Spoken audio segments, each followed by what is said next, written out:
Okay. All right, we are live on StreamYard and we'll be live on Instagram in just a moment. Got my new fans.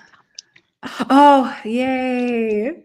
Did you get a different color? Or did you keep it the same? I got this. It looks really horrendous on this lighting I here, like but it's it. like a dusty rose corally kind of Ooh. color. And it's yeah, like so I saved my silicone sleeve of my other one Okay. Okay. and my lid so that I can just kind of switch it up as I choose. Nice. Welcome. Hi, friends. Let's see. Hello. We got some friends joining us. Welcome, welcome. Hi, Hi, friends. Linda. Welcome. It's okay. I feel like we have to sing the song. I was so glad Murph posted that because I think Oh I my told you gosh. that, Erin. Anytime we do anything like girls' night or ladies' night, that's exactly what I think of. Cause it's ladies' night. And I don't think of their original Cool in the Gang song. I think of that specific clip from The Wedding Singer. And I'm so ashamed to say that I've never seen that movie. I wasn't gonna call you out on here, but since you called yourself, I'm I all wasn't good. gonna. I'll own it. I will own that. I think I've seen parts of it, like just snippets here and there, Yeah. but I've really never seen it in its entirety, I must say. I I love it. I was just talking with one of my friends about like you know how you watch movies when you're younger and some of them just stick because of like nostalgia or whatever the case may be. Like I'm curious when you watch The Wedding Singer, I wonder if you'll love it or if it has more of a nostalgic spin to where like do you know what I Yeah. mean? Yeah, I Like if you'll totally. enjoy it. Yeah, if it's yeah, because it's like I didn't kind of grow up with it. So is it Yeah. is it going to give me that same like I know what you're saying. I feel like it's just cheesy and funny and I I guess a feel little bit like romantic, maybe. But yeah, I feel like it stands the test of time. Like there's some movies that I watch where I'm like, yeah, like if I were to watch this as an adult, there's no way I would like it because it has the nostalgia factor, I like it. yeah, I feel like Wedding Singer, you guys in the comments, let me know what you guys think too. I think that it stands the test of time, that it doesn't matter what age you first watch it. I think you'll enjoy it.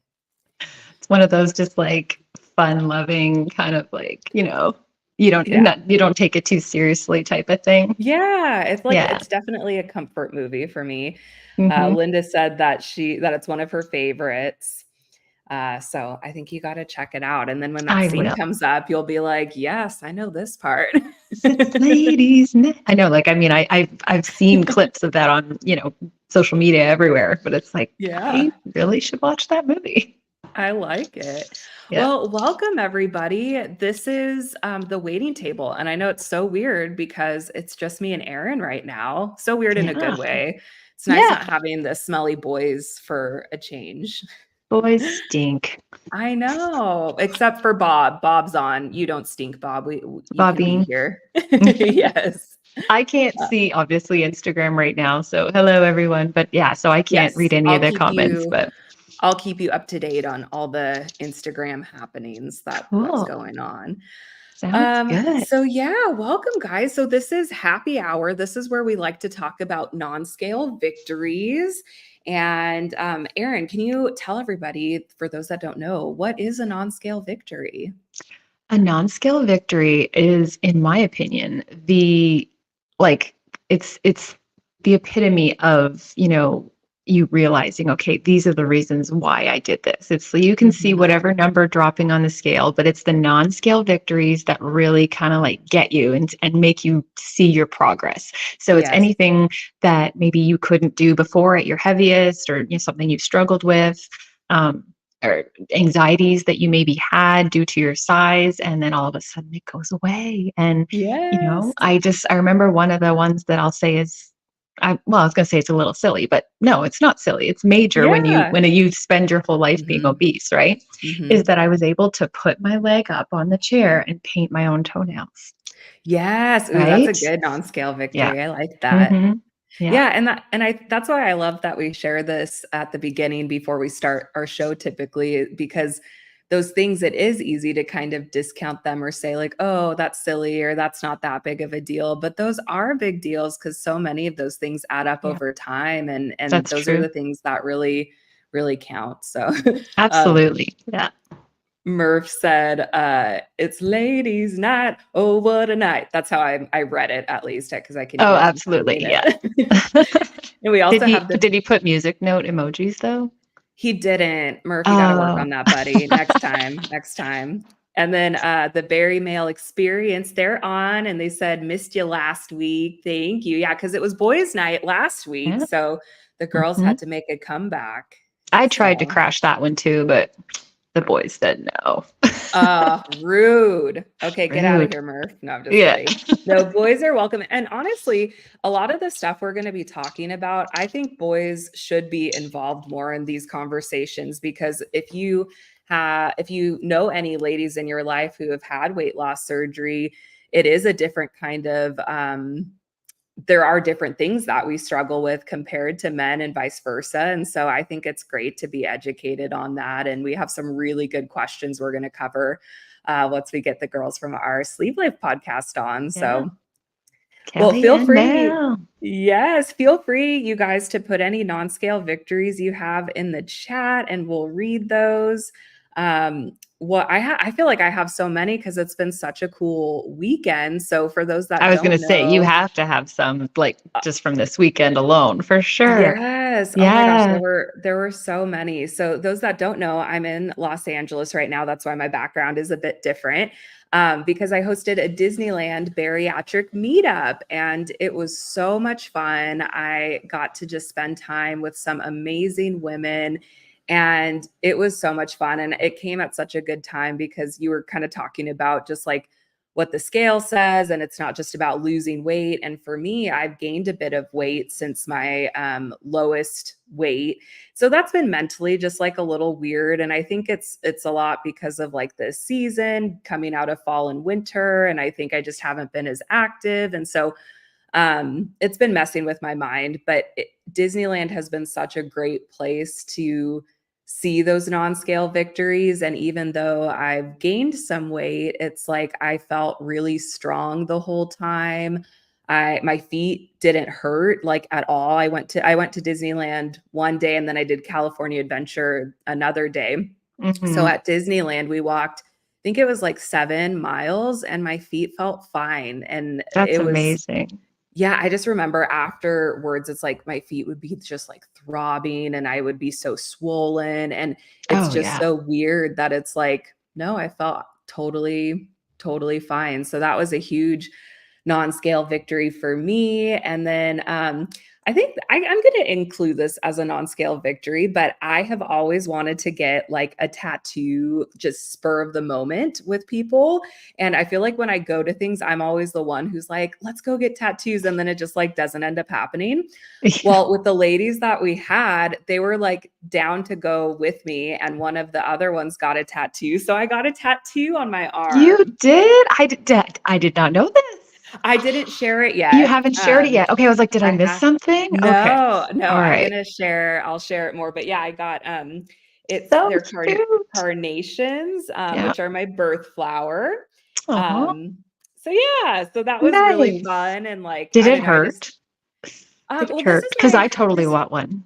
yeah, oh, okay. Well, don't tell me, or else we're gonna go get one next time. This was my third one that I've gotten. The first one I got was really small.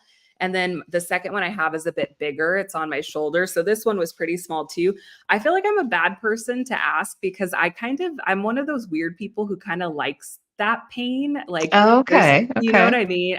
There's Mm-hmm. some people who like, it's kind of like hurts so good. That's what I feel like with tattoos. So I feel like it doesn't really hurt that bad to me. But I've heard other people say, no, you're crazy. It hurts a lot. So for me, I Okay. don't feel Okay. like it hurts that bad. Hmm. All right. Well, I'd love to get one on the top of my foot. I've always wanted that, like sort of like if this were my foot, Yeah. like on the side, Yeah. sort of. So Um, the but feet I'm I kind of have heard wimpy. are a little painful because That's of why I where the say, location yeah. is. Mhm. I know, but it's like it looks so pretty with like a I pretty sandal know. or something. But I'm just I like, think I you don't could know if I'm well, but you brave enough. you've had babies. Like, that's what I feel like. If you've had babies, I think you can handle anything. Yeah, 2 C-sections for me too. So, But I still, but haven't gone through the yes, the the recovery's way recovery worse. after is way Mhm, worse. The mhm, pain, like with your gallbladder, like I think mhm. you've had way more painful things in your life than what this Okay, would be. okay, I'll take your word for it. Yeah. What would you wanna get?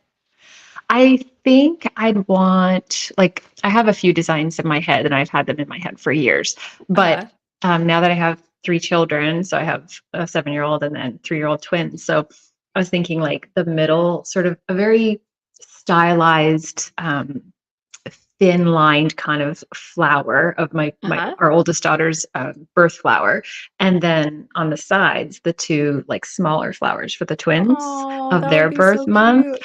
Uh-huh. And then the stems of each of those flowers would kind of turn into a script of their name.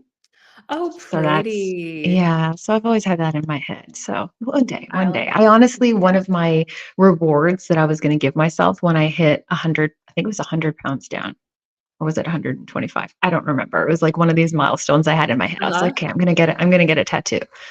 I haven't yet, I but know. I want Well, to. we will do it. I have a great person in LA now that we went to. He was wonderful, but no Okay. matter where we are, we'll go get one together. Okay. Okay. And I'll Justin hold your will hand the have whole words. Justin will time. have words, but it's okay. Oh, He loves does you, he not? so He doesn't like tattoos? no, he does, and he honestly like. I mean, he probably I think he wants one himself even, but he's just one of those ones that like I think he knows because of my artistic background that I may or may not become addicted to getting them if I get one, Yeah. using my body as a canvas type of thing. Uh-huh, But uh-huh. no, I don't know if I'll be that bad, but yeah, I think they're They so are cool. yeah, they are addicting. I've heard that from a lot of Yeah, people. yeah. So One well, day, those that one are day. just joining, we're just talking about non-scale victories before the show tonight. So I haven't seen one non-scale victory, you guys. Like, let Do us know. share.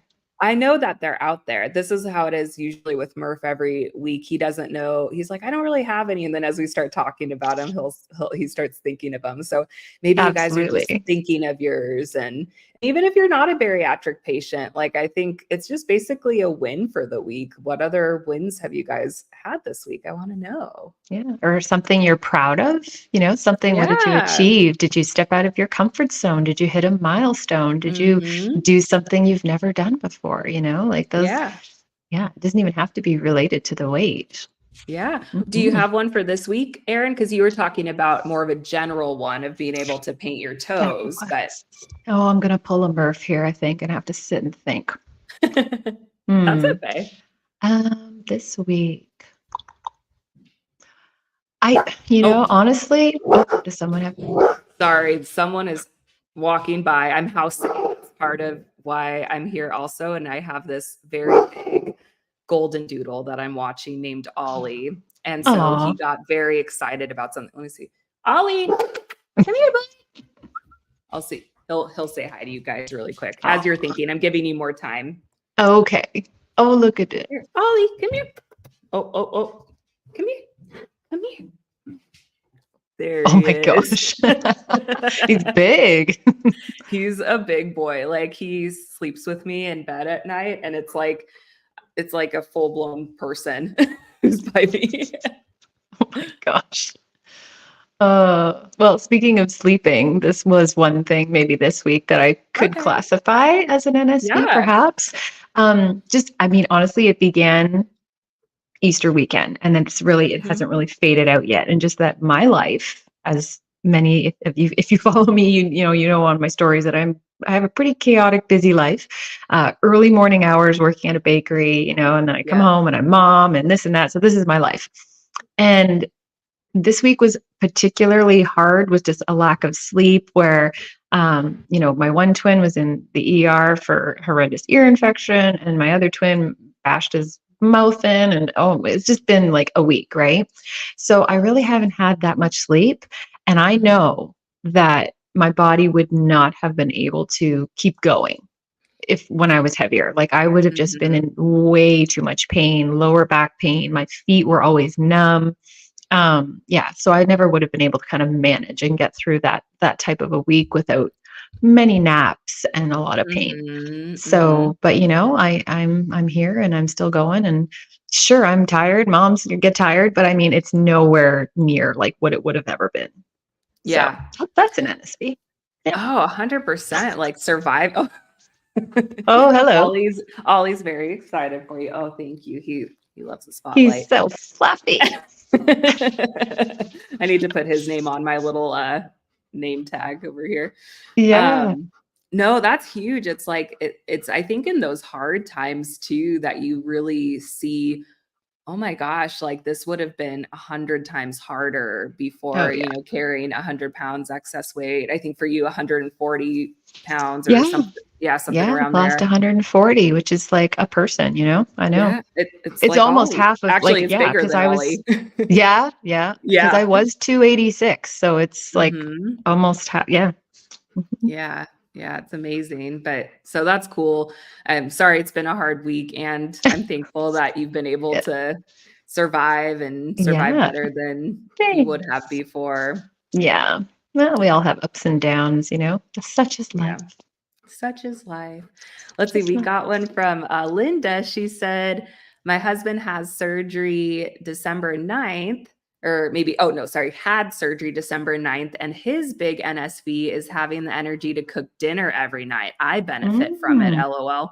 Yeah, that's pretty Nice. awesome. Hmm. Yeah. Do you remember cooking, Erin? Like, would you get tired? And like, I remember like I'd have to take breaks and sit down, and like it was exhausting. Oh yeah, standing in like in front of the stove or the sink or whatever for a Mhm. long period of time was awful. And likewise in the bathroom too, getting ready, doing my Yeah. hair, I would start like I got to a point where I would sit to blow dry my hair because Yeah, I couldn't do it. I couldn't do it. yeah, and Yeah. getting So so sweaty, like, I hated that when I would get ready, and it's like, oh my gosh, I'd be sweating my makeup off, like, before yeah, I even, like, left the absolutely. house. Yeah, Yeah, and we I were was gonna talking. ask you actually about sweating, like, at Disney. So how were you in that sense? Because Yeah, like, that was me at Disney. I would be like those spray fan things constantly yep. going. But so how did you find that? Yeah, I was talking with the girls about that, and it's like, it's so different now. Like, I used to sweat all the time, and now it takes a lot to get me to sweat. That's why I Mhm, like doing, like, hot yoga and things like that to where I can sweat more. But in situations like going to Disneyland, it's so nice. It was a really beautiful day where it was a bit cooler out anyway, but mhm. that wouldn't matter. It wouldn't have mattered before. It's like I would have sweated off all my makeup. It just would have been kind of miserable. And it's so nice not having that now where I like wore my hair down all day. I Nice, had my yeah. makeup on all day. Like that's just never how I would do it before. It's like I would have to have my hair up because like that would be way too hot. And then I debated if I wanted to do makeup or not. And I would often do like a hat or something so I could kind of cover my face up, which is sad, like to think Which about made that you sweat now. more, right? It kind of made you Yeah. sweat more, right? And you kind of I know, I was the same way Yeah. too. Like, some of you might know, but I'm like an avid Disney World, Mhm. park enthusiast, I'll call myself. Yes. And that was one thing, like I have been so blessed and I'm so grateful that I have been able to go so many times. I'm looking forward to planning my 25th trip soon. Yes. Have you been So since surgery or since no, after surgery? Okay, cool, cool. I have not. So that's one major thing I'm looking forward to. And even a Yes. plane. I haven't been on a plane yet either. Oh So my I want gosh. to do You that. need I to the know. seatbelt thing, the seatbelt Exactly. picture. Exactly. So I'm this might make me sound like unappreciative of Disney World just because I've been so many times, but like there were times where I was so hot Mhm. and I just needed to get off my feet and into something air conditioned. And I would sit on days it wasn't busy. And I would sit in an attraction that was air conditioned, particularly the Haunted Mansion, because it was dark Mhm. and cool. And I Mhm. would ride it over and over and over again because I just Yeah. didn't want to be out in the sun and in the heat. So it's like Yeah. people started to think like, okay, you're underappreciating this attraction. Like some people don't ever get the chance to go and see it. So I hope I'm not like offending Oh, anyone, but I don't take it um that way. yeah, but it was like that was just the reality, you know? It was like, Mhm. okay, I've seen this a bunch of times. I'm not like I just want to be cool. Yeah. Well, So and I having to know. think through that, right? Of like, okay, this is gonna like I'm gonna have to like stand in line this whole time and like, oh, there's nowhere to Yeah. sit unless I sit on the ground in line. Like that Yeah. was something that I always thought about. And And then it's just getting so up would be not a yes. pretty scene. Yeah. Mhm. Mhm. And it's so nice, like, not thinking about having to think about that, where it's like I could stand in line fine, and so, yeah, let us know, you guys, if Erin and I did a Disney World bariatric meetup, would you guys go? No, I don't know, just tossing it out there, just putting it out there as an idea, 'cause I have only been to Disney World once, and I would love to do a bariatric meetup there. And I've heard a lot of people who have said that with my Disneyland one that they would love to attend because we got a lot of Floridians who would love Mhm. to be there. Mhm. But I know Disneyland like the back of my hand because I grew up going there. So it's a lot Yeah. easier to like kind of tour people around. I know where everything is. It's easy to kind of go around. I've only been to Disney World once, and so I just don't know where anything is. I don't know what are the things like, oh, we definitely have to do compared to like, oh, these are things we can skip out on. So Yeah. that's why I think we need you to be there, Erin, so that way you can show us I how it's would done. love to be a Disney World tour guide because, like you with Disneyland, I do know the parks, the entire Yes. property, actually, like the back of my hand, better than my hometown, to be honest with you. Yeah. I Well, know that all the works out tips and then. tricks of how to get here and Yeah. there, like faster, and oh, let's beat the parade route this way. Like, Yes. yeah, Well, leave comments, you guys. Let us know if you'd be interested in going to Disney World with me and Erin, because I definitely would love to do that. I think that would be that so would much be a fun. dream. Oh my gosh. Oh my Yes. gosh. Well, and it was funny because it was all adult ladies, right? And so many of them were like, "Oh, it's so nice not having kids." Like, get what I had one of them say, like, "I always wondered why, like, people went to Disneyland without kids." She's like, "I get it now. It's so much Oh, fun." absolutely. Oh yeah, I joked with my husband when I first took him, like he had never been, and I said, kids just bring you down. Like they're Yeah. you need It's like a there's a different totally different experience. experience. Yeah, Exactly. yeah. I've even been twice on my own, just solo trips. Oh, And have I you? love it. I love it. Yeah. I've thought about doing that, and actually speaking of Disney, we have, Michelle was on the trip, she Yeah, joined. Michelle, Michelle. if you wanna share in the comments what an NSV for you was, going to Disney, she's another diehard Disney person too. Feel free to put that in the comments if you want to. So you went solo to a I couple have times? What was twice. that Yeah. experience like? Um, I'm not gonna lie, how much time we got here. The We got first a few time minutes. yeah, the first time I went, it was supposed to be my honeymoon of my ex-fiance and I, Oh, which ended very badly, very abruptly, a month before our wedding. oh, Nonetheless, fast forward, um, I was just like, "I'm gonna go. I'm going. yeah, I'm still good. going." So the first little bit of that trip, being obviously my first solo trip there, and also, a little bit not Yeah, such in a great mood.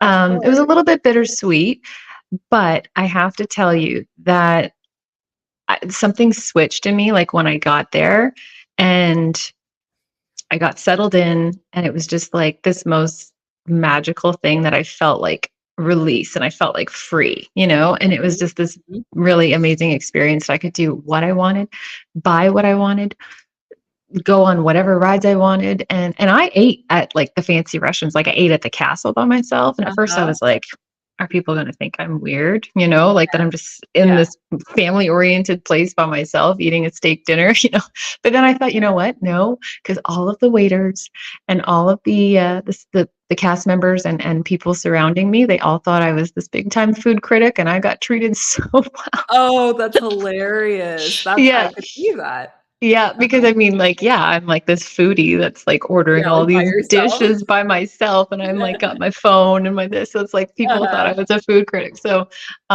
yeah, no, it was really amazing, and so I loved it so much. And I was there for 2 weeks, Oh my and gosh. yep, And yeah, it was amazing. And so then I did it again the following year. I think it was the following year. Yeah, for the Halloween fest. And Uh-huh. um, just, I would love to go back. But now I'm Uh, obviously like, I would love to take my kids. We've taken sure. our oldest when she was just almost 3, which was a very different experience. Yes. That was hard.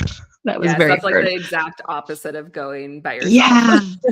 Exactly. So, but I did in between those 2 trips, my husband and I, Justin, we went, and that's actually where he proposed to me in front of Cinderella's castle. So, Oh, that's so um, cute. yeah, so I Good job, definitely have had many. Justin. Yeah, I definitely have. I can't see if he's on. I don't even know if he's on. He's at work right now. But, yeah, it's just like my home away from home. And I think maybe when I was heavier, it was this escape that, Mhm. nobody I knew was going to see me there. So it's like I was safe to wear shorts, Yeah, yeah.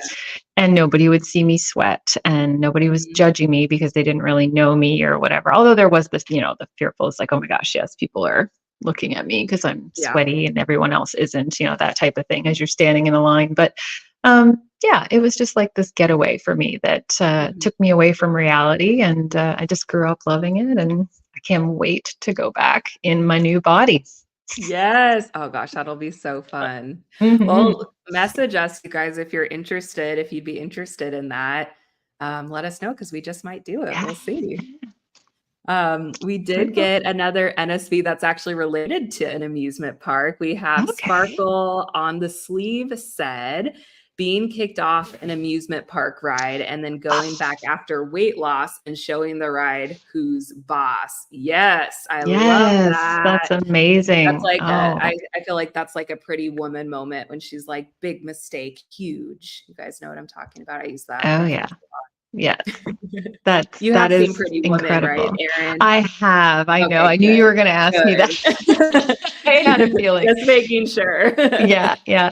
Yeah, no, I feel that one hard because while I didn't get kicked off a roller coaster, I was extremely embarrassed in that it took 3 people to put the like what's Mm, that called? The shoulder strap thing yeah, over me. yeah, mhm, Um and kind of like lock it down in place because my yeah, thighs were, it wasn't even actually my stomach, it was the way it was situated, it was my thighs that wouldn't let it yeah, close. And mhm, the poor guy, I mean, he was obviously embarrassed for me and he felt bad and he kept trying, and of course everybody's yeah, waiting and I'm holding yeah, everything up. And yeah. and Oh, he said, I'm sorry, ma'am, like I don't know. And so he got someone else to try, and like there's these 3 guys like trying to like put this on me, and I was just like, it's okay, like I'm gonna get off, it's fine, and then they finally yeah. got it, but it was like it totally ruined the experience, and I was like in tears the whole roller coaster. Oh, I know, So it just yeah, doesn't I feel feel that one. good. I feel that one. Oh. Mhm. Michelle, who was just on this last Disney trip with us, she said NSV was not having to stop for all the treats. I chose one that was important to me and waited for that. Yes, I agree. I feel like Nice. that used to be such a big thing I fixated on, and it almost like was more of like a pressure and like more of an anxiety, like anxious, stressful thing of like, I need to get everything that I can. And it was kind of like that scarcity thing because, like, oh, I can't get it again. And yeah, I agree with that. That's completely gone where it's like definitely had some treats and but it Hmm. wasn't like I Hmm. felt, if I missed some things, it's like, oh well, that's all right. I'll get it Yeah, the next time. yeah, that's nice. There Yeah. is a lot of options there. That's pretty cool. Yeah. Yeah. Mhm. Yeah, it was just so much fun though, meeting so many people in person and at like the most happiest place on earth. Oh, it was so much fun. So I think we need to Ugh, do Orlando. I want to hit that one up. that would be so much fun. Yes. So much Well, any other NSVs before we transition over to the show? Erin, do you want to share what the show's going to be about? Because this is just happy hour, you guys. Stick around because there's going to be more fun coming. Yeah, we're going to have Kelly and Mel from our Sleeve Life podcast on with us. And they are I mean, if you don't know them, oh my gosh, like they're such a fun duo and they're so open. And we're going to talk all things girly. So, I mean, Mhm. boys, you're certainly welcome, as Shay said at the beginning, but, period talk, Oh, hormones, yeah. hair loss, sex Mhm. drive, Mhm. we're all going to be a little open book here. And, we have some questions that we'll share anonymously, but that came in through our stories and DMs and things that we'll share. There's some pretty, I think they're pretty good topics that They're I really think a good lot of ones. women will relate to or will be curious about because maybe they are, leading up to surgery and they're Mhm. wondering these types of things. So, yeah, and it's kind of fun that they just celebrated their 4-year podcast anniversary Yes. too. So, And they made some big announcements for Just Be You Awards, so I'll let them mhm. share that since it's Yeah, open and public information now. But yeah, hang yeah. tight. This is where I usually will do my little potty break. That's kind of what this little transition is. But we will be back in just a moment. I will go ahead and get sexy time music on, your guys' favorite. So here we go.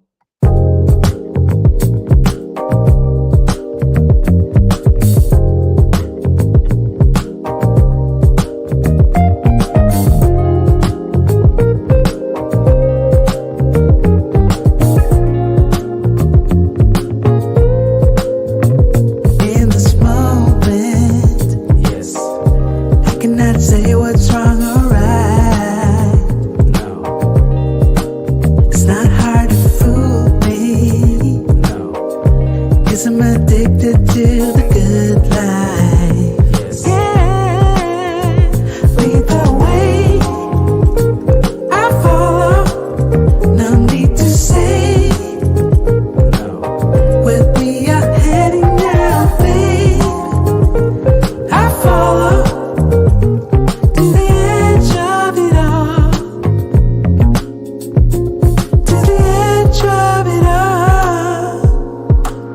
So tell your good night, 'cause I'll find no better one, yeah. Susceptible now, before the moment flies. Ooh, so tell you good night, 'cause I'll find a better one. Ooh, susceptible now, before the moment flies. It's not a problem, no, 'cause I know what I'm getting into. Yes. Yeah. And nothing can stop me. No. 'Cause I'm addicted to what you and I realize. Lead the way, I follow. No need to say. Where we are heading now, babe, I follow to the edge of it all. So tell your good night, 'cause I'll find a better one, yeah.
good night.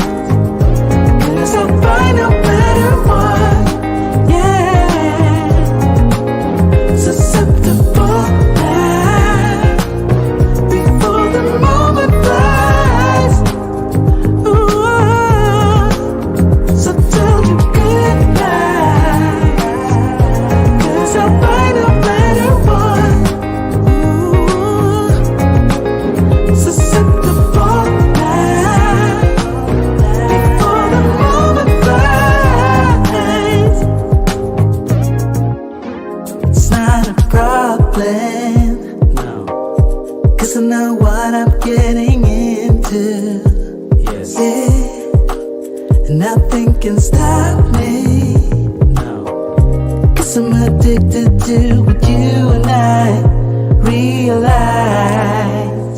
Lead the way, I follow. No need to say where we are heading now, babe. I follow to the edge of it all. So tell you good night. 'Cause I'll find a better one. Yeah. Susceptible now. Before the moment flies. Before it flies. So tell you good night. 'Cause I'll find a better one. Susceptible now. Before the moment flies.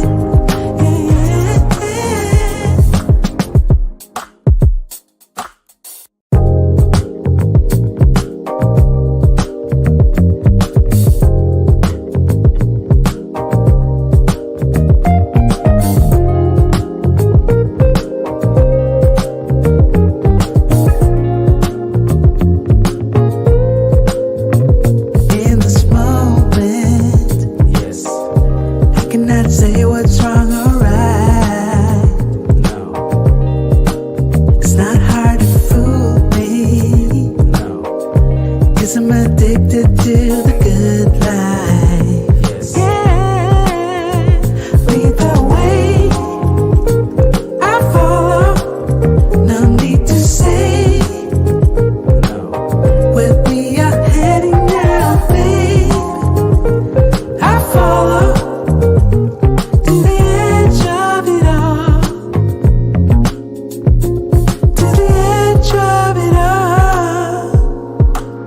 So tell you good night. 'Cause I'll find a better one. Yeah. Susceptible now. Before the moment flies. Ooh. So tell you good night. 'Cause I'll find a better one. Ooh. Susceptible now. Before the moment flies. It's not a problem, no. 'Cause I know what I'm getting into. Yes. Yeah. And nothing can stop me. No.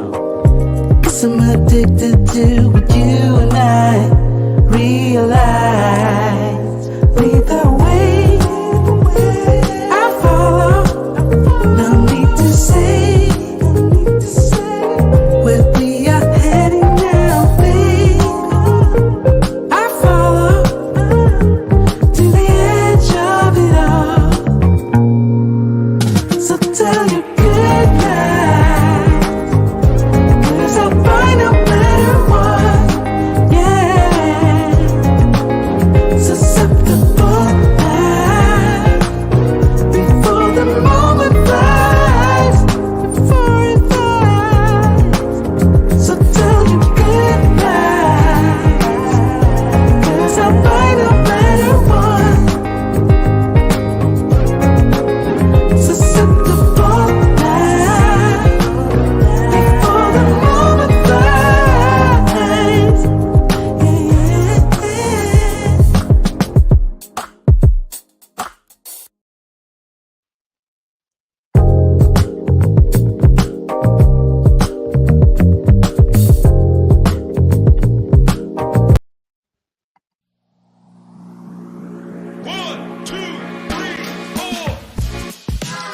Hey, what's up, guys? This is Rob, and I'm the vet with them thighs. Hey, this is Murph, and I'm the maintenance man. What's up, guys? It's Shea, and I'm the girl because it's girls' night. Welcome to the Waiting Table podcast. And we cannot forget our lovely lady host tonight as well, Miss Erin. What's up, girlfriend? Hello. Night. It's ladies' night. Right? Keep it going. Keep it going. I can't. I've never seen that. We've talked about this. Yes, I know. I'm ashamed. I have not seen The Wedding Singer, and so I haven't really I haven't had that song in my head like everyone has. You've had enough of it sounds like. That's the only line I know. Well, welcome you guys to another episode of the Waiting Table podcast, where we have roundtable discussion about the coolest topics in weight loss with, of course, the coolest people. I'm Shea. This is Erin, who is subbing in for our co-host tonight because it's girls only. And boys, if you are watching, you are missed. Usually we have Murph and Rob here, but they just sometimes are just smelly boys and we just need some girl time. So that's what we're doing tonight. We're talking about periods and all the girly things that the boys always get weirded out when I try to talk about. And so I'm glad that we're here. So how are you doing, Erin? I'm doing great. I am doing great. And I'm excited. We've got some fun ladies on tonight. So I think it's going to be a really good chat and an open book chat. And I hope we can, help people relate to some things here. Yes. Awesome. Well, with that, I don't know what better ladies we could have. Well, there's a lot of amazing ladies in the community, but we have Mel and Kellie from our Sleeve Life podcast. They celebrated their 4-year anniversary of the podcast this week. Yeah. They've made some big announcements for Just Be You Awards. That's where Erin and I got to meet in person for the first time. So I just feel like this is the perfect night for ladies' night. So let's bring them on here. What's up, ladies? Hey! Hello. Happy anniversary. Thank you. Yes. Thank you. Oh my gosh. You guys just do such wonderful things for the bariatric community. We love you. Everyone loves you. Aw, thank you so much. Sweet. How's everything going? You guys have made some big announcements and it's been a busy week for you. It has been. We actually just did 2 recordings today as well. Yes. So we're cranking some content out because Dad Rob was on. Yeah. My Latest History. Yeah. And he was awesome. So much fun and inspired us. And we have so much content coming. And we're even going to be exercising and doing things. So this is going to be a great time. So it's been a good day. Yeah. Nice. It has been. Nice. Yeah. That's I got some stuff for JBY done. Yes, you did. I'm going to be working on that on Friday. Yep. My portion of that. I feel like this is a good time before we get into all the good questions because people have sent us in a lot of questions. Yay! I'm really excited. Yeah. And there's some ones I was like, oh yeah, Mel will be a good one to answer that one. Answering that one. But it'll be open. Any of us can answer it. But tell us, what are the Just Be You Awards? When is it? Where is it? Because you can share that now. Just tell us all the good things. Well, the Just Be You Bariatric Award Show was created by us because we noticed that there are a lot of events, but none of them to just celebrate. To do nothing, no learning, no nothing. Not that that's not that's a bad thing. It's a good thing. It has its time and place, but we just wanted to party it up with all of our friends from the community. And so we kind of crafted these awards. Well, we also, one thing that most people actually don't know, and we said it once last year, is we actually were cut out of an event. Oh, we were. That's right. So the reason why JBY exists is because someone was dicks to us. Really? We got very pissed and frustrated and was like, how the hell do we prove to people that we're not joking and all we want to do is help and celebrate people? And I was on a drive with my ex-husband and I was like, a fucking award show. Yep. And I literally I don't know if you guys know this app, but it's called Marco Polo and you can send video chats to each other. And I literally marked her. It was like, let's do an award show. That's my idea. This is what we should do. And she's like, okay. And then like in 2 days, I come back and she had like a plan. Yeah. Yeah, because I'm a planner. Yeah. I'm a planner, and I had it named. Yeah. And, so we felt excluded from something, and that feeling fucking sucks. It does. Yeah. Yeah. And we've all put up with that. Like if you know, like if you've struggled with obesity, like being, you know, discluded or it's we don't need that. We don't need that anymore. No, and we've had that as younger adults, and it's like we're in our 30s, we're not doing this anymore. So we're like, fine, we will create a spot where no one should feel uncomfortable or excluded. Yep. So that's like the soul and where JBY really started, and then it just kind of exploded because we didn't realize how much other people would love to celebrate other people as well. Yes. So. Yes. So now we're on our 3rd year. Yeah. And anybody is allowed to come. Everybody's allowed to come. Anybody that wants to come can be there. Yes. We will be doing the live streaming again because that was a huge awesome thing. Oh yeah, that pink carpet live interviews. Yep. Oh, We had over 3,000 people log in to watch the show live. Yeah. That's so cool. awesome. Yeah. Definitely gonna do that again. 100%. We would love to see more people in person, but we get it. Traveling's expensive. But this is why you guys know a year ahead of time. A year ahead of time. Yeah. So and, it is. And I just have to say, like, it is so worth it. Like, it was such a fun time of meeting people. And like you guys said, anybody's invited. Like my dad came because me and the boys were nominated for different awards. My husband came, Erin's husband was there, and it was so fun for everybody. So like it's not just if you've had bariatric surgery, that like our support systems are such a big part of this journey. And I know everybody who came on my side felt so welcome. They had so much fun. Oh, my mother-in-law and father-in-law came. Like it was a big group and it was so much fun. So I will definitely be going. And I'm so excited. It was, I can honestly say that like hands down, it was one of the best experiences of my life. Like I was on this crazy high for days after. And when I say high, I mean that I was sobbing because it was over.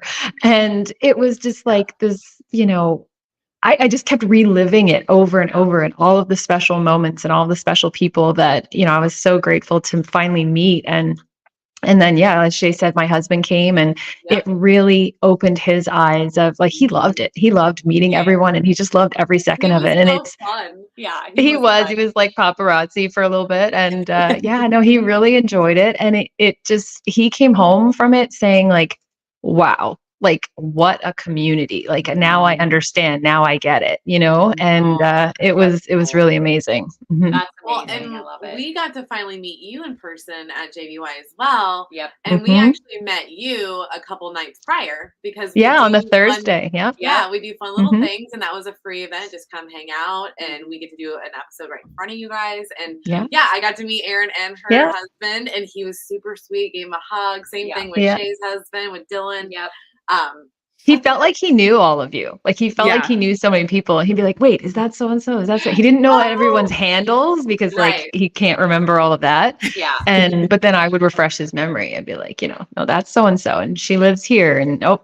You know, like, and he was just like putting it together for the first couple of days, but then he got it down and he's like, now he just talks about all you guys. Like it's really cool. Yeah. That's so fun. I think I'm actually friends with him on Facebook. I am too. You probably are. That sounds like him. Yeah. I think he sent all the friend requests after. I know he's so sweet. He did.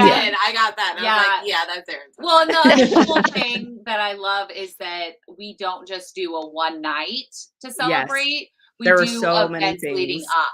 Yeah. Mm-hmm. And so when we say that the show is on April 12th, right? Yes, 12th. You got it. It's really, you want to come in 2 to 3 days prior. Yes. Because we'll have a live podcast. We'll have some workouts. We did a yoga and sound bath last year. That was so we're great. Doing these with you guys. Yes. Mm-hmm. That's what I love too, is like everything we're doing together. And that was kind of the point, was to get like everybody doing a little bit of something that they liked. Yeah. And we know, guaranteeing you going into 2025, that we will have a free podcast event night where everybody's welcome and they all get to meet each other, and we'll have food and whatnots. And that's just going to be a great old time. And there always is going to be a Benchy brunch the next day, so we can say thank you to them, because if it wasn't for our patrons, we wouldn't really be here, because they pay the OSLP bills. Like just for us to run is on the patrons. It's more than you think it is. It is. Oh yeah. Because you girls have now taken this on. Like, this is your full-time thing now. It is. Yeah. For both of you, right? Yeah. Yeah. 100%. Yeah. It's as of last January. Yeah. Full-time job. It's been over a full year. Yeah. I can do this shit. Yeah. Oh yes. We have done it. And you made the announcement of where it's going to be. Yes. So share where it's going to be. I'll let you guys announce it. St. Louis. Yeah. So fun. St. Louis. Yeah. I love St. Louis. I've gone to St. Louis. Don't mind her as she sings her. It's the Nelly song. I know what song it is. I'm just saying. Kelly's like, you sing it every time. I do actually every time I say St. Louis. I'm like, it's a must. You'll have to work that into the show somehow. Oh, probably. Don't threaten her with that. Don't. I know you will. I know you will. The old ladies have to sing it, I think. Oh my gosh, that was hilarious. Franny and Joan. We could have like the art behind us. Okay, don't talk about it too much because it's always a surprise, please. Well, I'll just leave that little nugget. We'll just leave it at that. Oh my gosh. Well, I talk about St. Louis. So St. Louis is held a special place in my heart. I've gone for like years at this point now. I went to see an old friend of mine, and I was there multiple times a year. And then when we found out ProCare was actually their home base is St. Louis, we were perfect. Oh yeah, this is fantastic. So we've actually been to the headquarters twice now, and we were there for their holiday party, which was really sweet. So yeah, of course we have to do. Now you're texting me. I texted it to you so I don't lose it. Send it to yourself. I do normally do that, but I think I needed you to read it. Oh, did you put and you attributed the idea to me, right? So like, no, I'm not just at all. I love it. Oh my gosh. Yes. So yeah, maybe later. So we are going out to St. Louis for the third year of the JVY. So fun. And so now you guys have the date, you have the location, start booking those flights, looking at those flights, and we are doing a whole bunch of research on things that we want to do and room blocks and all of that. We are going to be opening up presenter and volunteer special talents, all of that. So we're going to be opening that up very, very soon. You can tell them. Can I? Yeah. Oh, it's me. She's giving you permission. May 1st is when all of that opens up. Yeah. So okay, that's soon. Yeah. So we want to make sure that we have proper time to give like everybody something to do. So wait, so this is presenters and talents as opposed to nominations being open, or is it all together? Okay. So I'm glad that you brought that up. So nominations are going to happen way closer to the show. Sure. We want to have it as accurate as possible. Mm-hmm. So the way that we've set it up, it's going to be about 2 to 3 months prior to the show is when nominations will start. Yes. You will definitely know later on this year, but we wanted to start off with presenters and volunteers. So that way they can feel included and know who they are. And then we can start doing things with them and showing them like things that we want to do and not do. Like we've learned a lot through the last 2 years. And we just want to make sure like, hey, like these are the things we've learned and share it with them, and then we can have like lives with them like these. Yes. You know, maybe one of you two or both of you. Yeah. And I want to clarify what nominations versus voting means, because there seems to be a lot of confusion on that. So nominations is where you literally go in and give a name to somebody you would like to see in the top 5 for voting. So you go through all the different categories and you nominate the person that you would like to see in it. Now, once we've gotten that, it's closed. We compile all of those and we get the people with the most nominations get put into top 5. Correct. That's when voting starts. So I literally tally this up in an Excel sheet. Well, because you're the numbers girl. I'm the numbers girl. So that's why, like, I have the Excel sheets from the past 2 years. Yeah. So, like, literally, I'm just grabbing the top 5, and that's it. And then how we dial it down from there is because now there's a new rule, which it was implemented last year. Yes. Of that you can't be in more than 2 categories. Yes. Of nominations. Yeah. And that really helped last year. It really helped I bring really in like a lot that more rule. people. Because, you know, there's certain people that have a very large following, and of course their people want to see them in the top 5, which, you know, if you want to nominate one person for everything, go right ahead. Right? Even for the doctors and exactly. Like, oh my God, I mean, people have done that. They put Dad Rob as a doctor. Oh, really? That's funny. Oh my gosh. Yeah, I was like, Hot Rob. Oh my God, like he's not a surgeon. What are we doing? Yes. That's hilarious. Yeah. So pay attention to what you're nominating for. Don't just put them in for everything. Yeah. Don't just copy and paste it down. But if you choose to do that, that's on you. But they cannot be in more than 2 of the top 5 categories. Right. So because we want everybody to have an option of winning the beloved trophy. Because we all should be celebrated. Yeah. Yes. And that is the point. And so once people start going and realize that we are celebrating everybody, it's not about like, even though it's not just the top 5. Well, and it doesn't, just because you're in like best PCOS journey does not mean that you're the best person. Yeah. It's just a way of describing what you're nominating for. Yes. Right. Yeah. Right. You're being celebrated. Yeah. But as you say, Mel, you know, like everyone, it's a way of celebrating everyone. And I know that this is Kelly's baby, but do you want to talk about how the little segment, or are we not going to go there? Oh yeah. Your rising stars. Yeah. Yeah. Like how you celebrate so many people in such an amazing way. And the song you choose always is just, it just hits you. That song played every single year will still hit just as Yeah. hard. Yeah, we're not. It really does. We're not changing the song at all. Yeah. No, there's something about it. Yeah. Right? Well, and with the nomination, that's why it's important to actually like put people that you think should be in the top 5 or people that you know that inspire you, because they get to be in that video. Like we actually contact you. Yeah. Like that is all us. 500 instant or messages through Instagram right here. Yeah. Yeah. That was just the first year. Yeah. Yeah. So it's just, I love it. I'm so excited to see how this year or next year, but all the preparation leading up to it, it's going to be so awesome. I'm not going to lie. I've already started shopping for my dress. Well, yeah, you have to start early. Yeah. Yeah. I will wait. I love it. I know you will. I will wait till probably like October. There you go. Yeah. Well, if it's fun, it'll be spring, so you can do like more. We can do more like spring attire. I'm excited. Yeah. Your dresses, all of your dresses were so cute. But I remember in particular, Mel, when I saw you on the pink carpet, you had your purple, like the short thing, and it's just like, oh my gosh, cute. That's the same dress in green. Like, and so I switched into that same dress. Oh my gosh, it's so fun. That was one of my favorite dresses at the end. It was so cool. Yeah.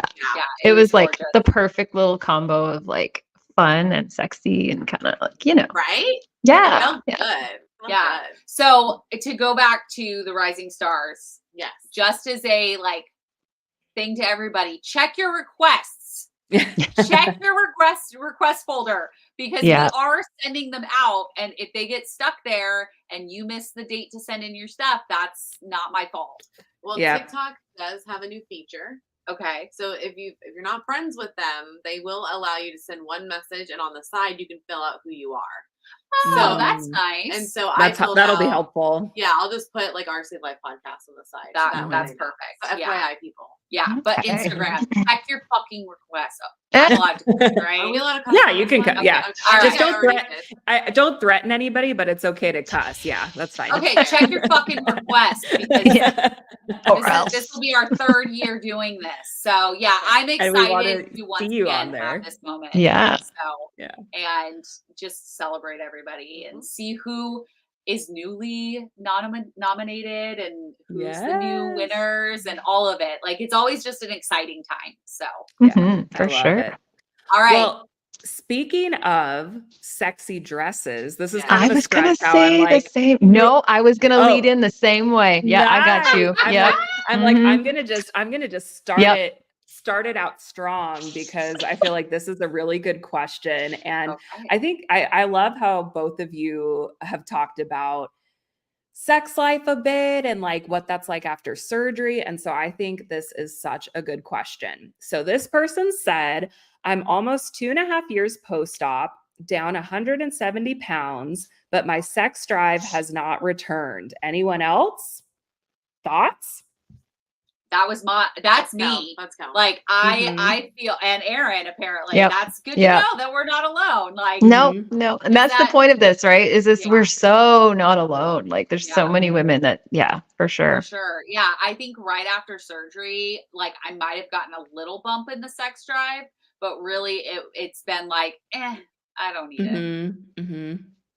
Like I just, it Well, just It's feels like like- there's so much more work than what's worth. So I will say, ladies, that because I don't have this problem, but if you are having this problem, what I have learned is that go get your hormones checked because there is Yes. sex hormones that you Mhm. can be lacking. Yeah, And I that just can did be lab an work for that Did you? reason. Yeah. Ooh, Yeah. Yeah. Mhm. Good Well, job, like Erin. 2-year post-op, like lab work and stuff, right? Just, but I kind of like, I've already seen my doctor and sort of brought this up and Well, good. and good. just checking all the hormones. Sorry, I'm just gonna plug my phone in, but it might Yeah, turn my go mic for it. off weird. So if I disappear, sorry, 1 second. No, you're Oh, good. you're good. Yeah, no, I think that's also great. And I feel like I forgot to add the caveat, just so you guys all know we're not doctors. So like any of this stuff we talk Right, about yeah. is just our experience. And so we're not giving any like medical advice. But yeah, I think hormones have played a huge factor for me, but also just the mental and emotional piece. Like I know for me, it felt so weird. Like I didn't feel comfortable or like I wasn't very connected with my body enough to be able to be connected with somebody else in that physical way. Like, so that was one of the struggles that I had a bit earlier on, like as my body was changing and I was fluctuating a lot. Now that I'm a bit more stable, I'm in maintenance mode, I feel a bit more connected and like in my body a bit more, and that's helped a lot. But there is such a mental and emotional component to that as well. So it's like checking those physical markers of talking with your doctor about hormones and all of that, but then also making sure you're, going to therapy, working with a coach, somebody to help with that piece, because that body dysmorphia, body distortion piece, it's just, I know I found for myself, if I don't feel good about myself or I feel weird, it's really hard to connect like sexually with my partner, with that if I don't feel right. Yeah, it's hard to get in the mood if you're like, I Mhm. look like this. Yeah. Well, and Yeah. To like get out of your head, Yes. To, like, Yes. and listening to because we've talked about this. Oh a yeah. lot, So you talk a about talk away. lot. And what I'm understanding too, like I realized this happened in me probably year 3 or 4 out. So guys, like I'll be hitting my 9 years Yeah. next month on the 13th. Wow. May 13th. So wild. But I'm remembering this time frame around 4 and 5 where it's like, okay, I'm in maintenance mode. I have not changed my weight in like 2 years. Like legit, 192 was my body's favorite number. But I realized that it wasn't until I was fully, like you're saying, connected. I'm going to take a little bit of Meg on this one. It's like once your spirit and your physicalness is connected, Yes. then you can like be sexy and feel good about your body. Because I still thought, even being at 192, when I would have sex with Eric, I would still feel like I'm big. Yeah. Mhm. Right? I never felt smaller with him. But now that he's my ex and I've actually experienced other men, what I will say, it's freeing because dudes tell you right away if they like your body or not. And so at least these day and age is what I'm feeling. like tell you like in words, or as in like you could just tell by the way they're treating you or caressing you. No, both, like in but words. they literally in words are like, I love your body. I love your they'll say they're fond of your body. Ooh. Okay. Never experienced that one. No. but, Yeah. I was Or just like, thinking more like they don't go to like the negative? Do they like, because I'm just thinking like loose skin and all of that we deal with. I haven't experienced that at all. Oh, good. Thank goodness. But I think they know that I'll fucking smack on. Good. I mean, I've already told one, I was like, he was Jamaican and it was great. And now he was all like, he was a fucking crazy. He was it was great. Here's why. Because he was like, well, I'm a Black Jamaican man and this is how you will have to deal with me. And I go, that's fine. I'm also a 37-year-old white woman and this is how you have to deal with me. And he's like, oh. I was like, yeah, like same thing, dude. Yeah. Same thing. Yep. Yeah. But yeah, the stories that came from that guy, like after she was like after a date with her with him, I loved him. I was like, give me all the drama. What happened? I know. I feel like Mel's our resident like sex expert in the like boots on the ground in the field. Like she's a good one to ask questions too. Yeah, it's actually not as bad as you think it is out here. Just guys are weird. I'm just learning. Not one of them isn't weird, and they're just weird in different fucking ways. Like, it's so interesting. Like, I've had a dude be like, "Hey, I'm gonna buy you some." He bought me heels and lingerie before I even got there. Before they had even met. Yeah, I was like, "Oh, okay, that's all right." Nice. But it's just like I've never had that. Like, that's his thing. And then another dude's like, never mind, I can't tell. Yeah, you can't. It does say that. They're so different in their weirdness. Yep. Yeah. And it's almost like, I think it's you know how they always say like how much crazy you can handle from a woman? Mm-hmm. I think it's the weirdness. What is our weird level that we'll deal with from a weird threshold? Yeah, like the gross weirdness, because men are gross. So you're just like, yeah. I mean, what's the level here? I literally walked into the studio earlier today. I'm like, number one, boys are gross. Mm-hmm. Like they're just gross human beings. Yeah. They're dirty and so they just our limit. That's our limit. Yeah, I'm sorry. I'm out. I'm not dating. I don't want to. I want to sit in my house in condo and puzzle and watch Supernatural. That's what I want to do. I don't want to date anybody. I don't want to talk to you. Just it's true. We're both single at the same time. Yep. We haven't done that. Well, not since we were like 16. Yeah. OSLP girls are single people. Yeah, no, don't come at me because I'm not dating. So not interested. You can change it now to our Single Life podcast just for the interim.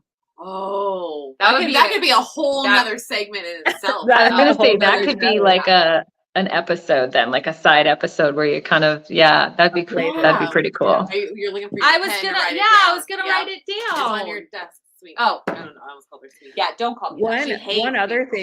One other thing too that I'll mention too, as it comes to like sexuality and kind of that topic, I think I know I've experienced just so much shame coming from the religious background I grew up in, but also I think just being in a larger body, it was like when I saw anything on media, movies, whatever, it never depicted larger people being sexual in any way. And so that's another thing that I thought I would mention of like, it's like rewiring, unlearning and relearning, like, no, just because that's not something I've seen, or or that's something that I have shame over, it's not a bad thing. And how do I learn to engage in that? So that's a journey that I'm on right now. Blew my mind with that, Shea, because like it makes sense.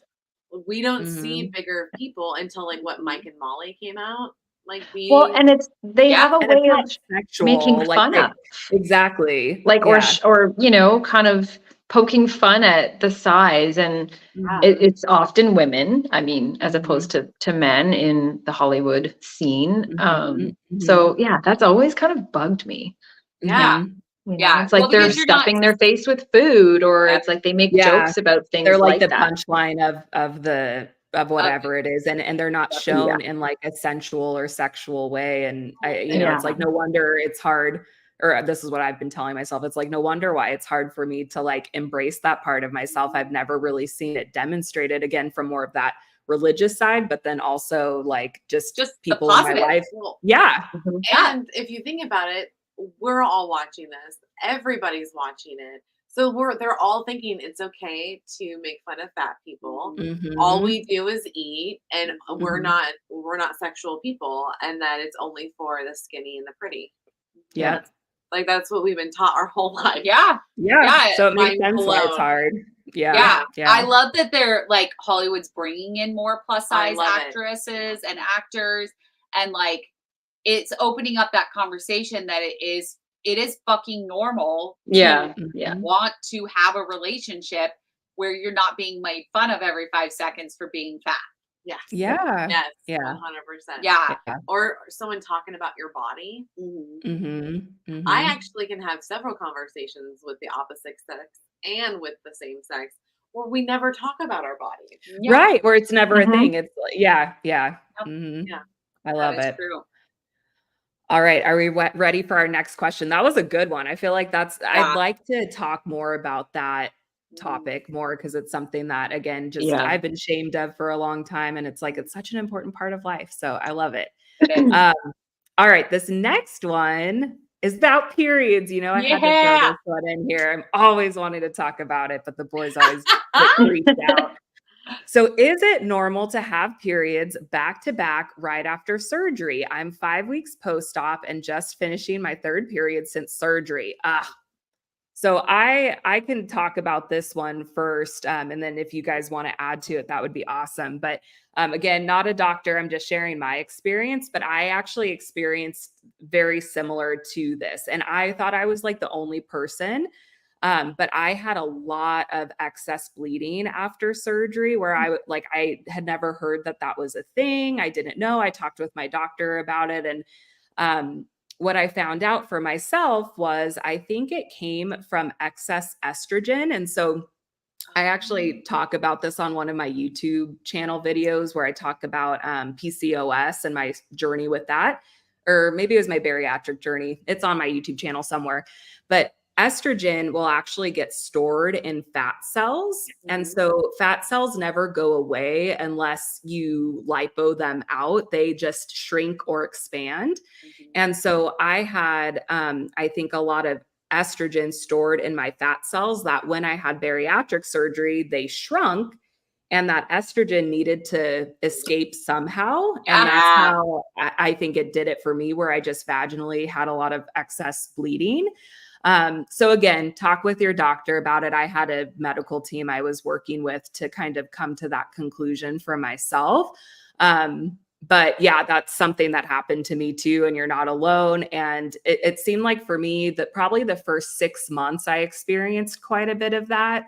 And I noticed it even too. It was more of like my hips and stomach and thighs that lost the weight the quickest. Cause that's where the majority of my fat cells were stored. And then once I kind of evened out a little bit, I became more regular at that point. So you're not alone if you're experiencing that. Talk with your doctor. But yeah, how about you ladies? I don't have a period, so I'm not saying out. I'm not saying that's normal. I enjoy not having a period and I don't want kids. So Perfect for you. fucking little gremlins can go to somebody else. Nope. And I do like kids, just not for myself. That's cool. Yeah, That's and not when you're blocking me in Disney. You're an awesome aunt. I am a really good You're a aunt. good aunt. You're the I'm fun really aunt. Yeah, Mhm. yeah. And then I get to go home and puzzle and peace and quiet. Yeah. Love it. Love it. For me, sorry, and I'm like on the world's shortest phone charging cord here, which is why I'm all like crazy here. Hey, it's real life. It's cool. My arm's getting real sore. I know you're going to get your workout in.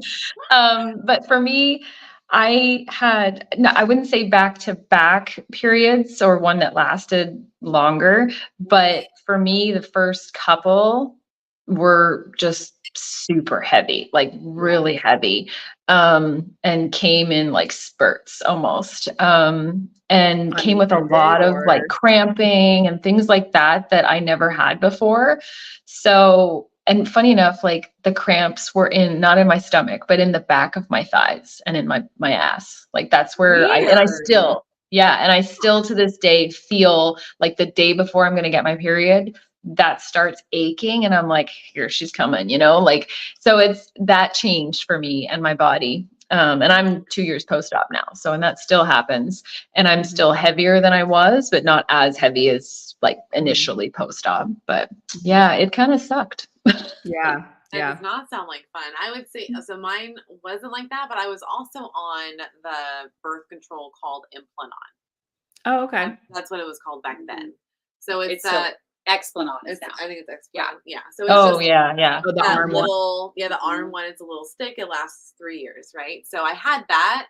I noticed that I would spot instead of actually, like, because you normally don't have a period on that. Mm-hmm. So I would actually spot. So I knew something was going on. And then I had that taken out like a year, and I would say I was post-op about a year and a half. Mm-hmm. And when they were taking it out, I was going to put a new one in. But the problem was that I was laying like this with my arm open for a very long time because they couldn't find the stick. So what happened where my scar is, Yeah, you have kind of a gnarly scar. well, that's where it came out. Yeah. But where it was not in the same position because I lost so much weight that Oh, interesting. a part of the stick turned. So it was actually like a hook. Yeah. Oh, In my muscle. So they had to take it all out, and I was open, and they were afraid of like infection. So like I couldn't even lift anything for a few days. And when Eric saw that, when I got home, he was like, "What just happened?" And I told him, and he's like, "I'm gonna just call to get a vasectomy tomorrow." And I was like, "Whoa, what?" Nice. And he's like, "This is not okay. You don't need to do this anymore." And so I never put it back in. And then That's my awesome. periods did start heavy within, I would say, 45 days to 60 days. And it was consistently heavy for like 6 months. And then it slowly like became normal because it was like a 10-day situation and it went down to 7 days. Well, I feel like they're getting better for you. They are, because now I'm on birth control, just the low estrogen birth control. And that I take every day at 9:30 a.m. Like around that time it goes off. And yeah, like it's so much more controlled. It's a 5-day period. I only have problems on day 2 and 3. And normally 2 is just really bad. Like tomorrow's going to be 2. I'm on it right now. I just started this morning. I was very excited because like it's interesting now being single, having sex, and on birth control. Because even if you use a condom, you're just, I'm still nervous because like, I don't want a kid at 37. Your mom had a kid at 37. And my mom had my little brother got pregnant at 37 and had him at 38. Yeah. So I'm just trying to bypass this. That age. And so I use this app called Flow. I used that too. Okay, so I track everything. So that way I even know when I ovulate. So I don't even have sex when I ovulate. Perfect. Like that's how much I don't want to have another kid because Dylan just turned 18. Yeah. So it's like, no way. And so this birth control has really helped because I think that they're lighter and they're just heavy a couple days. And I noticed if I like move more, I just need to be up moving. My doctor said, don't work out. And he's like, yes, you should move, but you don't need it because of how much pain sometimes I go through. Because Kelly's seen me. I get really pale. Cranky. I get really cranky. I just stay in my corner until I'm spoken to. Honestly, like I could tell today because I was like, there's things that like bother Kelly that normally I'm like, it's okay, it'll be fine. And then today I was like, son of a bitch. I'm like, yes, it's not me. I'm evening out emotionally. She is. So those things are happening less. But I don't fuck with Mel for the first 3 days. Yeah. There you go. You know. It really is interesting. I don't know if you guys like listen to your body why it's happening, but I can feel the hormones just sometimes rush through my body where I get really hot all of a sudden. I told that to Kelly before. I'm like, whoa, that was. She's like, it's hot here, and I'm like, really? It's weird. It's freezing to me. It's weird. Something's happening. So so just watch out for those too, because like you just take care of yourself during those periods. Like take the ibuprofen, fucking there's no reason not to. Just do it. Just get yourself out of that pain. Yeah, and like the heating pack, because I get a lot of my cramps in the back. And then it's real bad when it wraps completely around, but normally it's just the low back. As I'm touching the low back. You're back there. Yeah. One book that's really helpful, I recommend it to everybody because it really helped me. It's called Taking Charge of Your Fertility by Toni Weschler. And I think that's helpful for anybody, man, woman, whoever. But like, it's just, I was not taught like what each phase of my cycle looks like, what's typical, what's not. And so that book, I know it says like taking charge of your fertility, which a lot of people will associate with, oh, trying to get pregnant. But like if you're a woman, it is so freaking helpful. So that's one recommendation I'll make with that too. Awesome. I would love to like read that because it's very So fascinating. good. Yeah, it's really, really helpful. So now how we have it at my house with me and my husband, I actually have a calendar in our bedroom and I put each phase and like what my cycle is, because that's what can be frustrating too, kind of relating back to that sex drive question. You have a calendar in every room. I do. Yes, I do.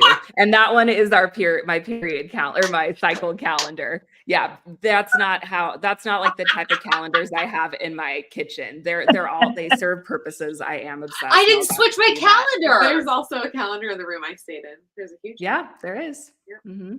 I didn't switch. She's that organized. What calendar? The calendar you got me. Oh, well, you have time. I know, but we're already like on day 10. You're fine. You can do it. You got the rest of the year. On my calendar, I have which phase I'm at. So that way I'm on the same page. My husband's on the same page, because there are certain parts in my cycle where I'm like, I don't have a high sex drive, or I feel more, irritable. And so it's just nice being on the same page. And the other thing that is helpful with that is I felt like it kind of shares the responsibility load between both of us, to where it doesn't feel like it's all on me to try to communicate that. So that was a suggestion our couples therapist recommended, and it's really helpful. I like that because I feel like, guys, we have periods. This is going to happen for the rest of our lives. Let's be adults. We give life. Whether you like, that's just what happens. And so we need to feel comfortable being able to talk about it, because this is just a normal bodily function. Mm-hmm. It's nothing different than sneezing, spitting, crying, pooping. Yeah. Everybody poops. Everybody poops. And we shouldn't feel ashamed of it. Like, this is human nature. So it's like, the more that we talk about it, the better that it is. And dudes being in on it is so super normal. So that way they can see what day that they may need to be less of a smart ass and more supportive. If they want to keep their heads intact. And just be more supportive during these time frames. Yes. Like, hey, and that's what it's helped with. Mm-hmm. Yeah. It's like, hey, on day 2 and 3, I'm going to need a lot of protein, because this is my new thing. I have to have like meat. It can't just be protein shakes or bar. Yes. I have to have meat, because I get so pale. Kelly's like, actually, my whole family told me, like, you look like death. So like, I have to get protein in. So we just need to be comfortable like voicing these needs, and then you just need to be nice about it. Well, and let's face it, the Lord knew what they were doing when they gave it to women, because boys would not handle this well. No, look at them when they have a cold. Yeah, little the man cold, as we all call it, right? Yeah. Mm-hmm. Yeah, they wouldn't handle it. So just realize that you're stronger than you think you are. Yes. And that's part of something I think that really, a bariatric journey can bring out in anyone, but women in particular, is you spend so much time learning or relearning your body and different symptoms that you may have, or, and I'm not even talking for, your period cycle. It's just ongoing, and the hormone levels and things like that, and your mood, and then in comes the mental health aspect and your emotions, and just navigating this journey is it's a full-time job. And I think it's a full-time job for the rest of our freaking lives. Like, it's just, it's a lot. It's one I will do over and over and over and over again. And I'm so thankful that I did it, but it is a lot of work. Yes. Well, I will say it's a lot of work to be aware. Yes. Yeah. It's so much easier to act like we don't know anything and stick our heads in the sand. And that's how I got up to 308 pounds. Yep. I act like it didn't exist. But guess what? Like, the more aware you are, the more you make better decisions. Yeah. Absolutely. And it's like, hey, this is how you're supposed to actually live. We just weren't living correctly. And then if you can just be honest with yourself, I wasn't living correctly. So now I know let's change. Yeah. I don't have to do the one thing for the rest of my life. Like this is a long time. Well, and we talked about that on a podcast of being more aware. Yeah. Like of being aware of what you're doing. Because like you said, Erin, this is a full-time job for the rest of our lives. This is not for the faint of heart. And when you sign up for this, when you sign on that dotted line and get surgery, you're signing up to do this for the rest of your life. So being aware is going to help you be a successful patient. Yes. Yeah. I have to share the Barry male experience. I don't know if this is Tony or Rabon. I'm not sure which one. But he said, hey, I'm not that bad when I'm sick. Okay. Hold on. Ask your partner and they'll tell you. Well, but he also did say, as long as I know my wife's cycle, I'm safe. So it sounds like he's into. Okay. So we'll give that to him. Good man. It's Tony. Good man. Tony who's on. Well, it's also a way for guys to take care of us. Like we take care of them all the time. It's natural, right? And this is the one time of the month that they actually can do that. Like it's scheduled. Yeah. They get nothing out of it. No. Yeah. Well, they might get a hand job. I'm not doing that. If I was having a period and my guy was taking care of me, I'd be like, that is not something where I'm like, okay, lay down. Let me get you a little handy. Okay, correct me if I'm wrong, ladies. All ladies, I want to answer this question. I have felt sexy while on my period. Never. Yeah, I've had a sex drive on my period. Yeah. So it's different. Like not all periods do I have a sex drive. Not at all. But every once in a while that happens. So you may get something out of it later in because you're not telling me that you're doing it on day 2 or 3. No, it's normally like 4 or 5. Yeah. Okay. That's where I'm. Or it's the night before. I've been led into a period several times. And then it's like the last day or 2. Oh, my little sexy friend. I know. I mean, I'll admit it, I like sex. You do, and there's nothing wrong with that. Exactly. And that's what I want to like destigmatize, right? Because I was just shamed to feel like, oh, you're not supposed to feel sexy or enjoy sex, but it's a good thing. And I think that's what I'm trying to do more of is like claiming and reclaiming that, right? Yeah. Well, because I learned that by like having sex with other men, they actually make you feel better because you're like, you should want, like, I literally have had dudes be like, well, you should want to have fun. Like, you should like this. Like, how are we deserve that. Yeah. Like, they want it too. So, we all like it. It's okay if we talk about it. Yeah. There's a lot of really good comments happening on the Instagram side. We have Christine saying that perimenopause and menopause doesn't get easier. And Shannon saying, yes, wait till menopause hits. It's way worse. Oh. And Christine said, and you might not be clearly in perimenopause or menopause. I'm in that boat at 54 with PCOS, not supposed to still have periods, but I still am. Oh, that's rough. Had D&C and all looks good. Yeah.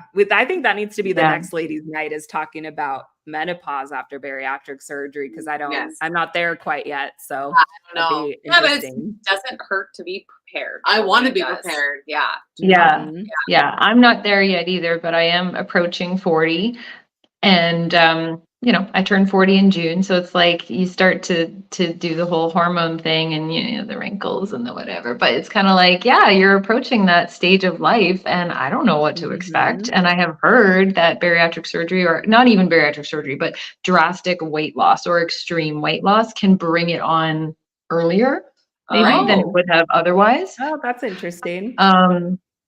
Whether that's true or not, I don't know, but I have heard a couple of occasions of it. So I don't know if it's more rare, but it's something to be aware of. And there's the word aware again, right? It's like we're trying to prepare ourselves because then your hormones are going to take another dash or a dive or increase or whatever. And it's like, okay, now I have to relearn my body again. Right. Yeah. For sure. Yeah. Christine said, Mel, I had a high sex drive until the menopausal symptoms started a few months ago. So that's interesting. Okay. So I think we need to have our menopause ladies. Yeah. As long as that's right. All right. Well, we're kind of getting close to time. Do you ladies have time for one more question? Of course. Okay. Yeah. Cool. So I thought this was a really good one too. My husband loves my new body, but now that I'm confident and can wear stylish clothes, he is very jealous about that and doesn't want me dressing sexy. Thoughts? Mm-hmm. Kelly, I want you to talk first. I could see you holding. I'm processing. So my thought is your partner probably wanted you to have the surgery as much as you wanted to have the surgery.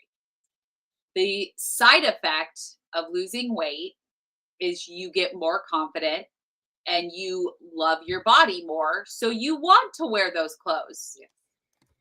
If they supported you in having the surgery, they need to support you now. Period. Like, I don't think just because you're dressing maybe even a little bit more sexy for your body, does that mean you're going to run out and sleep with somebody else? So I think there's no room to be jealous about it. And if he's really feeling strongly about that, go to couples counseling for sure. Because I don't think that I don't have a place of jealousy in my relationships. And so I just don't think it belongs in a functional, healthy, trusting relationship. Yeah. And what I'll say about this too is it's such a big journey if you go into this with a partner or spouse. And what I've found is it just opened up a lot of insecurities and things that I personally needed to work on, and vice versa. And so I don't know what the situation or context is with this, but what I would encourage you to maybe explore is keeping separate how you feel about things compared to how your partner feels about things, because that's challenging to do sometimes. And again, I kind of have mentioned like the way I grew up in religion and stuff. Like I was taught that two become one. And so for a long time, me and my husband thought that meant that we had to agree on everything. You know, we were the same person, and we've learned that that's not true. And so I would almost wonder, or I'd be curious if maybe your husband might have some insecurities. And again, it's not to point fingers or to make him feel bad about that. It's just maybe asking the question, like, why does that bother you? Or why are you feeling concerned that I'm wanting to express myself this way or show my body in this way? And so that's something that I would just keep in mind. It's like, make sure you know how you feel about it, recognize that it's okay if your husband feels differently about it, and get your own therapy, your own coaching. And then if you can do it together, that's really helpful too. And to tack on what you said, Shea, is there's something that I learned recently from my therapist. When you are in a disagreement, and I said this on the live last night, approach that conversation in curiosity.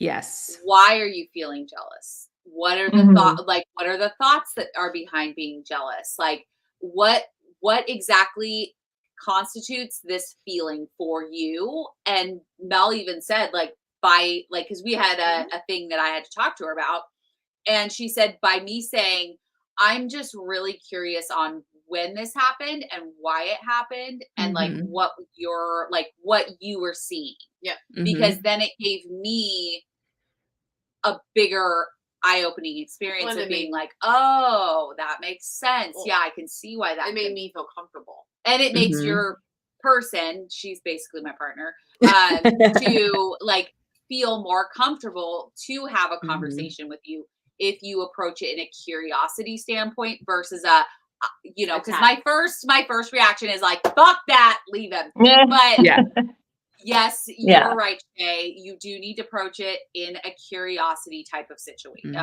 conversation. I think it would go.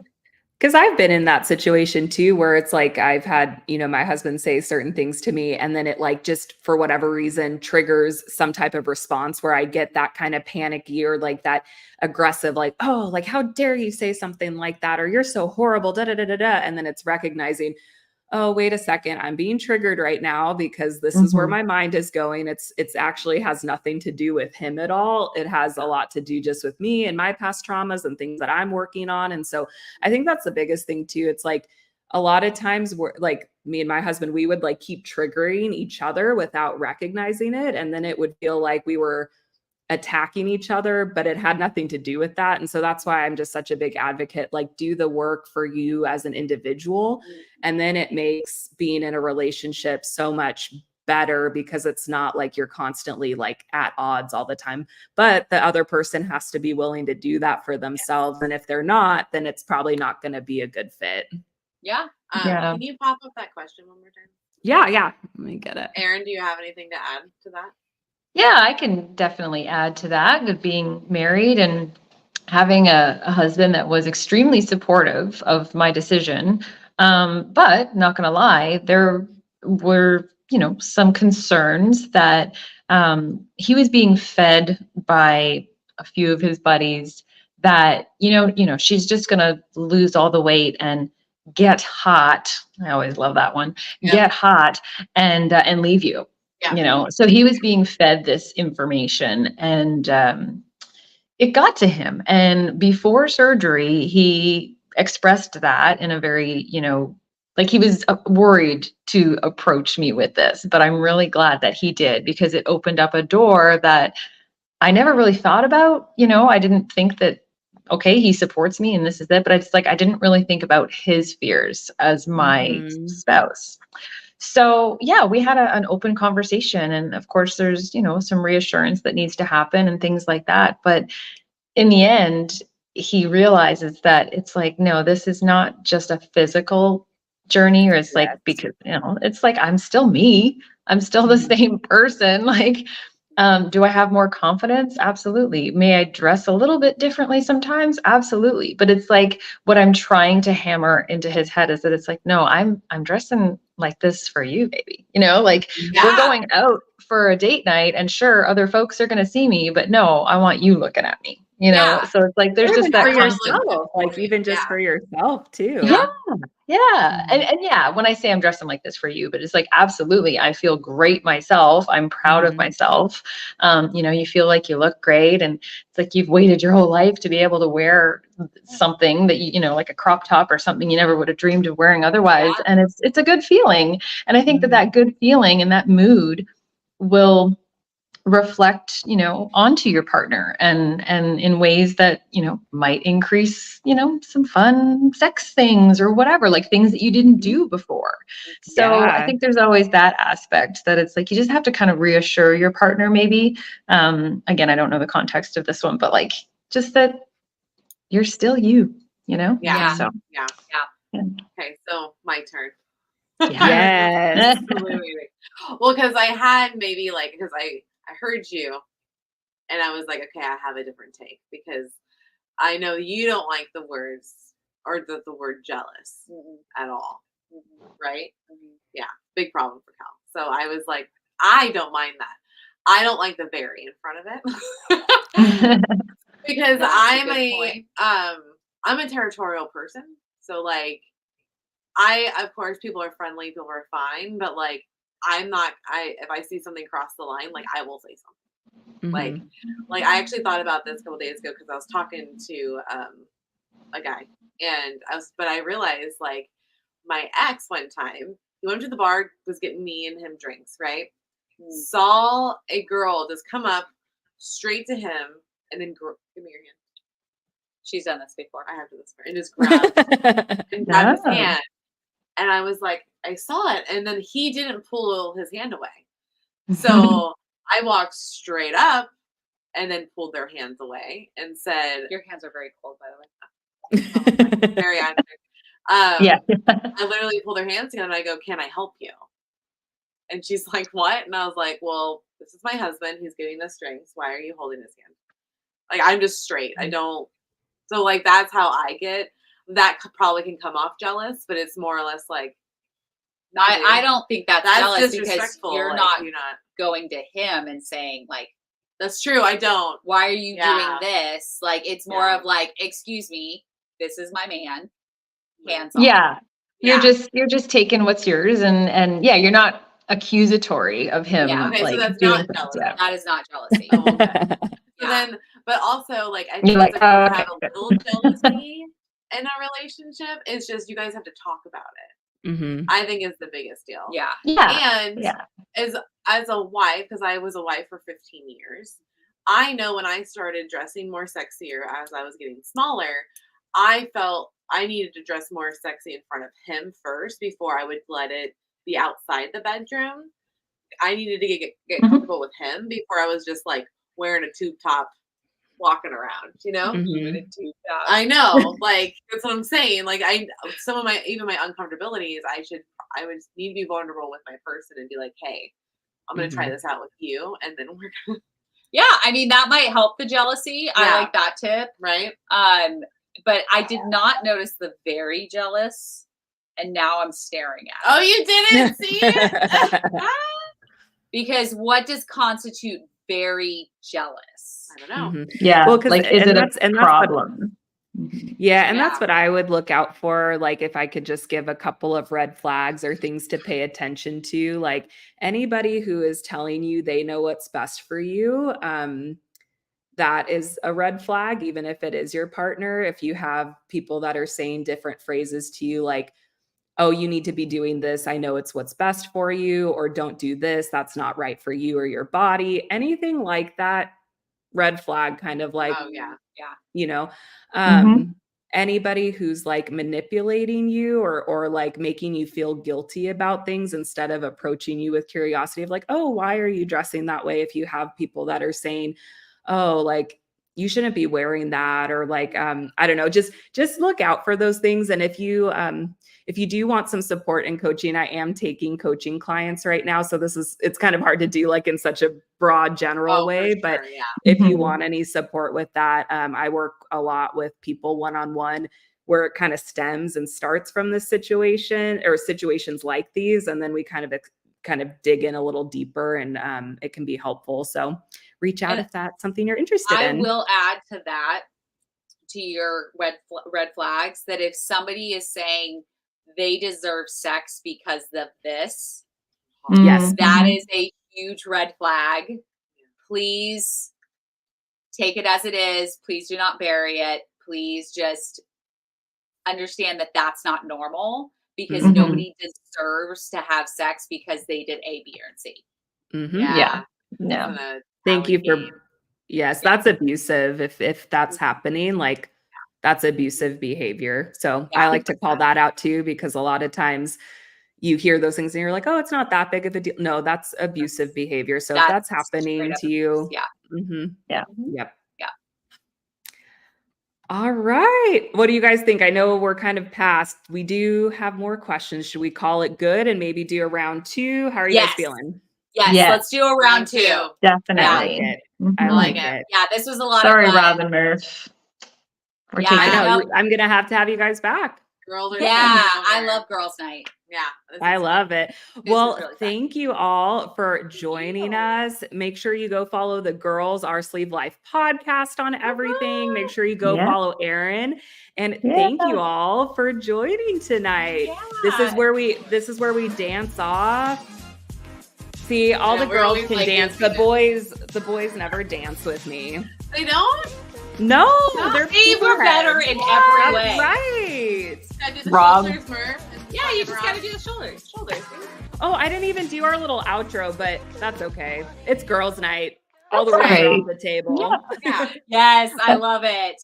That was a fun chat, guys. Love it, ladies. Thank you.